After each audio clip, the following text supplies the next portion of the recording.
நம்பிக்கை வாக்கெடுப்பு தீர்மானம் தொடர்பான வழக்கில் முதலமைச்சர் தற்பொழுது பதில் மனு தாக்கல் செய்திருக்கிறார். இது தொடர்பான கூடுதல் விவரங்களை தருவதற்காக எமது செய்தியாளர் சுரேஷ் காத்திருக்கிறார். சுரேஷ், சொல்லுங்க, தற்பொழுது சென்னை உயர்நீதிமன்றத்தில் முதலமைச்சர் பதில் மனு தாக்கல் செய்திருக்கிறார்.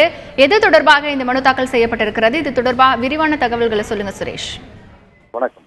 கடந்த பிப்ரவரி 18ஆம் தேதி தமிழக முதல்வர் எடப்பாடி பழனிசாமி அரசு தீர்மானம் இந்த சட்டசபை இந்த ஓட்டெடுப்பு பல கலைபரங்களுக்கு மத்தியில் எதிர்கட்சி எம்எல்ஏக்களை பற்றி இல்லாமல் இந்த ஓட்டெடுப்பு நடத்தப்பட்டது. இது எதிர்கட்சிக்காக எல்லா எம்எல்ஏக்களை வெளியேற்றி நடத்தப்பட்ட இந்த ஓட்டெடுப்பை செல்லாது என அறிவிக்க எதிர்கட்சி தலைவர் ஸ்டாலின் தரப்பில் சென்னை உயர்நீதிமன்றத்தில் மனு தாக்கல் செய்யப்பட்டது. இந்த வழக்கில் முதலமைச்சர் விரும்பினால் பதில் மனு தாக்கல் செய்யலாம் என கடந்த முறை விசாரணைக்கு வந்த இதன் அடிப்படையில் முதலமைச்சர் எடப்பாடி பழனிசாமி அவர்கள் பதில் மனுவை தாக்கல் செய்திருக்கிறார்.